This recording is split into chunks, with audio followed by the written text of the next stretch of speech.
Far to the north, behind the mountains where the sun is just kissing the horizon a few days a year, a land lay where the fog was never relieved.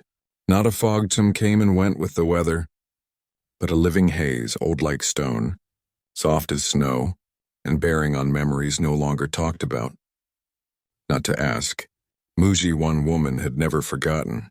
Eira, I was born during a quiet star night, in a small village south of the shadow line. When she came to the world, the wind blew backwards and the snow fell without sound.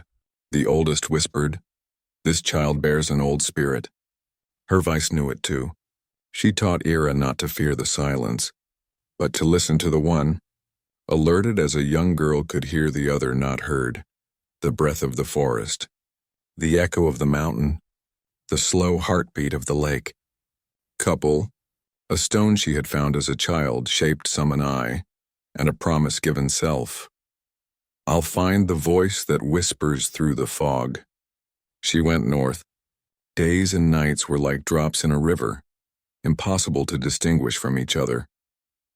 Wake, time, maybe hours, maybe days. The woods opened up, alighting, round as an eye. Mid in it, a stone ring, not raised by humans, but of the earth herself. Eyes, no votes, but Eira could hear those who tones behind the silence. She closed her eyes. And then came the words, "You're not the first one. You're not the last, but you're the one who remembers." Eira did not answer with words, but with the breaths did not pull away. They waited. Then she opened her hand and brought out the stone she had carried since her childhood. Her. She did not froze. The fog was not cold. It was a presence, an ancient hand that stroked her skin. When she opened her eyes, the shadows were gone, but a new feeling had come. Pull, as if the earth under her breathed in. She looked down. In the middle of the stone ring opened up a crack in the moss, as the ground. Heart rhythm, but the deep tone of the earth. Langsam, persistent, a song without words, so the voice came. Not from the outside, but inside her. The path goes down, not in the dark, but in the deep. She put her hand on the stone. It slipped as if it knew her.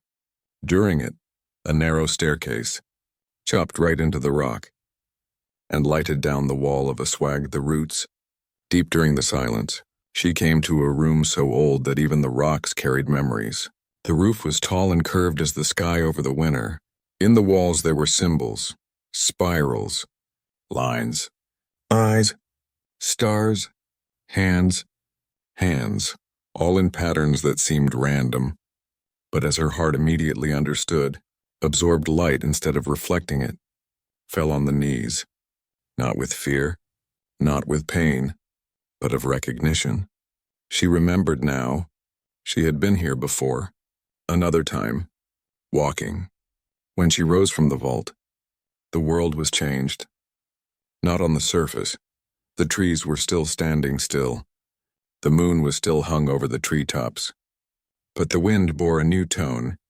The animals had drawn closer, and the birds, which had been silent for generations, now sang an unknown, old melody. Eira went through the forest as part of that. The moss opened up for her step, the pulses of the earth. She opened her mouth and began to sing, and when she did, the river began to glow, not with the light we can measure, but with recognition. The stones under the water became clear, and the fish swam like in dance. The air was thick, joints and margins like firewater, but in the soul, melted, and cuts that looked like old faces. They called the Eye Mountain, because the fog up there never settled, and the stars could be seen even in the middle of the day. She knew that at the top was waiting what she had to meet, the one who guarded the deepest memory of the earth. The rise started in silence. The wind sang between the rocks, and it did not fall asleep.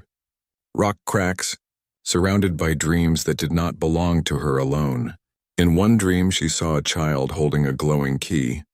In another, an ancient woman lifting her hands against a black sky and said, "No way goes up without also going inward." On the fourth day, she reached a plateau covered with dark ice. The surfaces of the stone were smooth, but then Era looked closer. She saw them pulse with light, not constant, but in waves. Which breaths? She went into the circle. The middle of the circle rose a staircase made of smoke and light. It was floating in the air, and every time she stepped in one step, an echo of something she had forgotten, a voice, a word, a song, a prayer, could withstand. Welcome, Ada. You have come a long way, but the journey has just begun. Era wanted to ask who it was, but the words did not come. In the place. Her chest opened, not physically, but in recognition, and she saw everything. How the world once breathed with humans. How we once danced with storms, talked to the trees, and prayed to the mountains. The silence. How we feared the fog because we no longer understood what had hidden ourselves. You have remembered, said the voice. But the memories are not to be retained. They are there to be shared. Not to burn, but to warm. And when Era took the flame in her hand, everything disappeared. Carrier, she knew the journey was not over. It had never been for her sake. Different. After many days of walking, Era reached the edge of the old village she had left as a 19-year-old. The houses were still there, but they looked less. Woman, old and curved, came near. Her eyes were gray and clear. Era, she said. Inside, it didn't need to burn. It just was. The people to hear, not everything. Not right away, but something in them, deep and quiet, woke up. The weeks went. Thera stayed in the village, but not as before. She didn't speak much. Also began to hear. A child named Leave, with eyes that looked further than the horizon, began to draw symbols in the snow.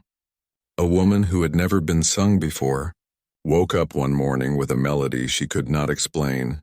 The position did not spread as a fire.